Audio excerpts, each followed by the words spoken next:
السلام عليكم. أهلا بيكم في قناتي. أنا معاكم أمال سليم، يا رب تكونوا بخير. هنعمل مع بعض النهاردة دجاج تكة بأسهل طريقة ممكن تعمليها بيها، والطعم تحفة جدا وريحتها ممتازة جدا، بجد هتعجبكم، مش هتحتاجوا تروحوا تاكلوها في مطاعم تاني. تعالوا نشوف هنعملها ازاي، ويا ريت لو الفيديو عجبكم تعملوا لايك وشير للفيديو، ولو أول مرة تدخلوا قناتي يسعدني إنكم تشتركوا فيها وتفعلوا زر الجرس علشان توصلكوا كل وصفاتي.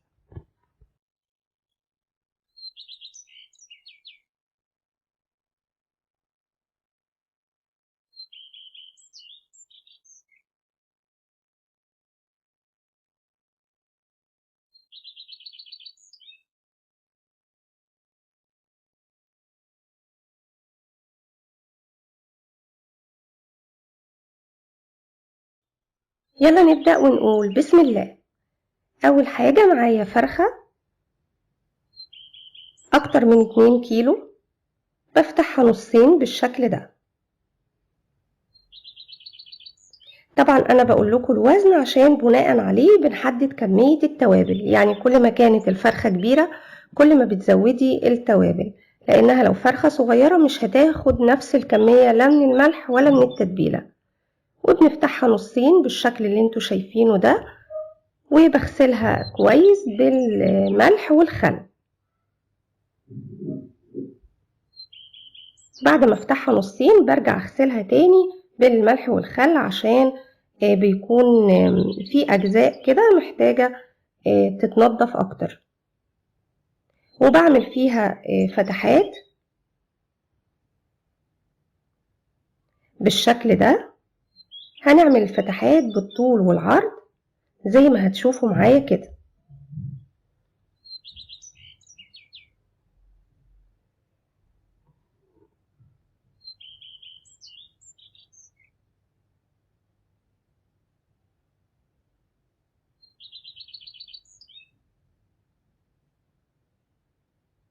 طبعا بتعملي الفتحات من على السطح، يعني مش بتنزلي قوي بالسكينة لتحت، بس الفتحات دي بتساعد ان التتبيلة توصل اكتر للفراخ وتتشرب من التتبيلة ويبقى طعمها اجمل.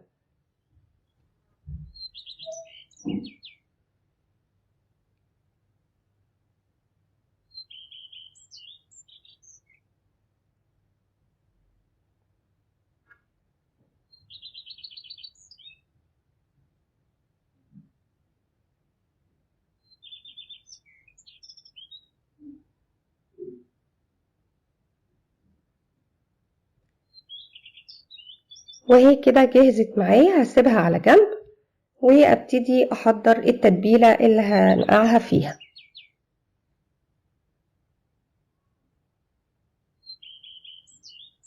وهي عبارة عن 3 معالق كبيرة من الزبادي،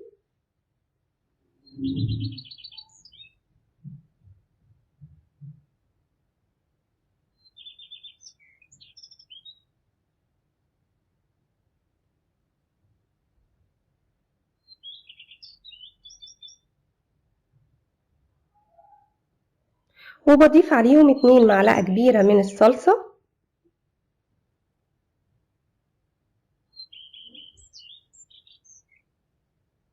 ومعلقة صغيرة ونص من الملح،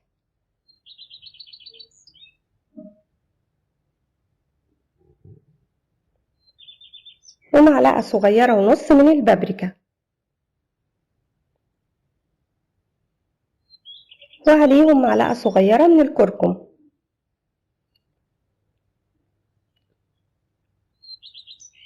ومعلقة صغيرة إلا ربع من الفلفل الأسود، وربع معلقة صغيرة من الجنزبيل.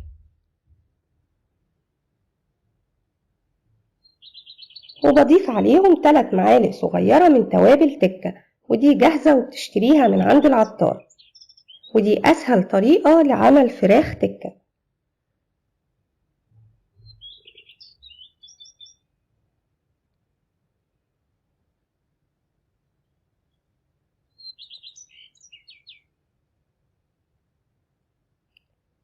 بعد كده بضيف عليهم معلقة كبيرة من عصير الليمون،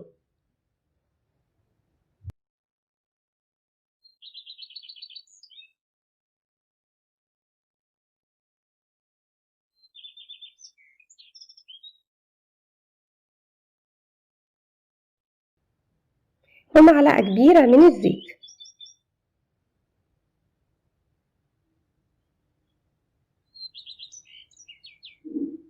وحوالي تلت معلقة كبيرة من التوم المفروم، يعني حوالي 4 فصوص توم بتفرميهم وتضيفيهم عليهم، وكمان معلقة صغيرة من البصل البودر، وبقلبهم كويس جدا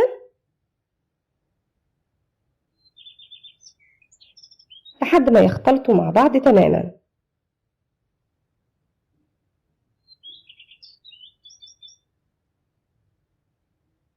بعد كده هحط فيهم الفراخ وابتدي اغلفها بالتتبيلة بالشكل ده، وتدخلي التتبيلة في الفتحات اللي احنا عملناها وكمان بين الجلد، وبتسيبيها من بالليل لتاني يوم، يعني تجهزيها مثلا قبل ما تنامي وتطلعيها تاني يوم على وقت الغدا.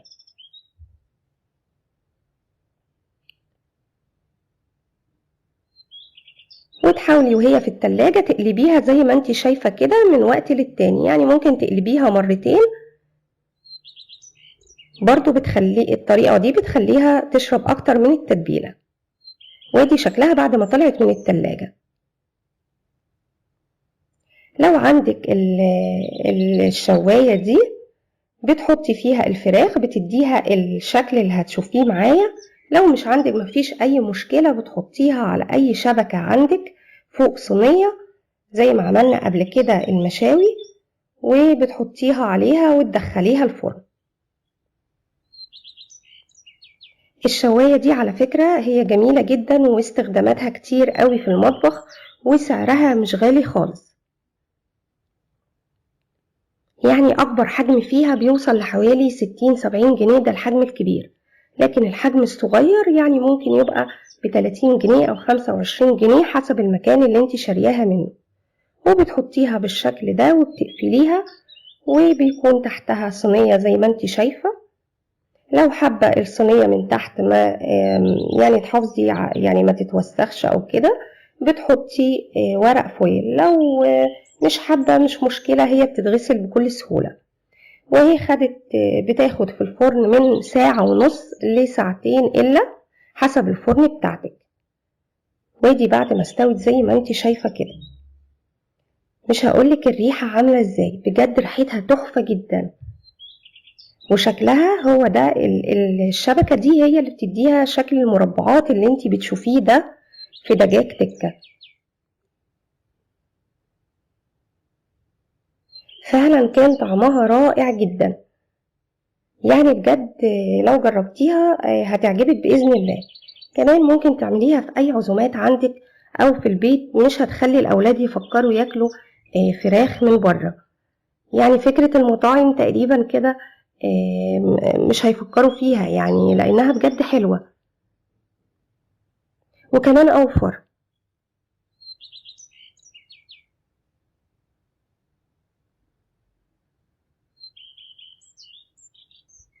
شايفة الجمال؟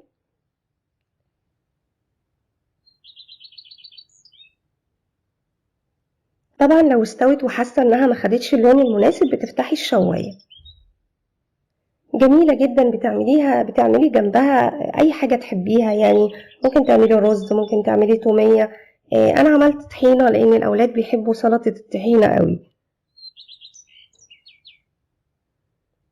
يا رب النهاردة الفيديو يكون عجبكم، واتمنى لو عجبكم تعملوا لايك وشير للفيديو.